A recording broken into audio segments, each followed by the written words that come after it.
Hi, my name is Phil Anderson, and I'm running for United States Senate to represent Wisconsin.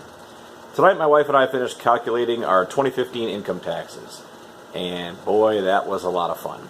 In the end, we came up with a number that we owe the federal government and that we owe the state government. And I couldn't help but think, as we arrived at the end of that fun process, what are the two things, the way to break down the two things that I find objectionable about taxation. And I think most libertarians do as well. And many of you probably do as well. Those two things are, number one, the fact that we're forced to do it. Not only the force to pay taxes, but the forced withdrawing of our money from our paychecks early, the withholding, and then holding on to it, and then we have to go through all this process of calculating and demonstrating and proving and receipts and this, that, and the other thing, just to get our own money back, just to recover the money that we've loaned the government for these 12, 13 months or whatever. I find that highly objectionable. The other part is what the government does with our money. And so as we're coming up with our final numbers, I'm thinking to myself, how much of this money that I'm contributing to the government against my will is going to paying for drone strikes that kill innocent people nearly every day, or that pay ridiculous amounts of money through corporate welfare to companies who make campaign contributions, or basically go to waste, fraud, and abuse. How much of the money that I am paying now in my 2015 taxes is going to pay part of the $99 a load per load of laundry fee that is charged to our troops in the Middle East? $99 on a no-bid contract. How much of my money is going to all these various things? Now, I don't disagree that we all should make a contribution to the welfare of our fellow man, to our community, to our neighbors, to those in need. I think that should be done voluntarily, and I believe that people will do that do that right now through private charities, through churches, through just flat out opening their wallet to people in need. That happens all the time, and it could happen a lot more and more.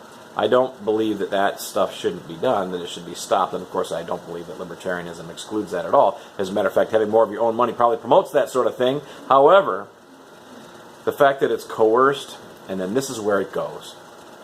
We pay a significant amount of taxes, and as do many of you, if not all of you, and it goes to things like drone strikes, congressional junkets, parties between the DEA and drug cartels, bridges to nowhere, all kinds of things. A ridiculous amount of things that we are forced to pay for. There's the forcing, and then there's the what we're paying for. Both highly objectionable. I hope you'll agree with me that we need a big change in Washington. Now, at least one of the candidates on the Republican side for president is talking about simplifying taxes so that you can file your taxes this time of year on a postcard. Very little information required, getting rid of the loopholes, etc., etc. I don't believe that will happen. Even if this particular candidate means it sincerely that he wants to simplify the tax code to that extent, I don't think that the people in Washington, the higher-ups in his own party, his congressional delegation, are going to let that happen. So it's just one of those promises you can make, and of course it's easy to make, and it'll probably never happen, so it's an easy promise to make. I can tell you this, though. Any libertarian that's elected to the House of Representatives or to the Senate or to the White House is really, really going to fight on that issue, because we have a fundamental belief that taxation is theft for the reasons that I explained. And not only is it theft, but it's theft not only to help people that might be in need, which would be one thing, but it's theft to pad the pockets of people that pay those very representatives for their votes. And that is the most disgusting abuse of power and authority that I can almost ever think of. And it's certainly not what our founders intended. It's certainly not how free people govern themselves and allow themselves to be governed. And I'm a free person.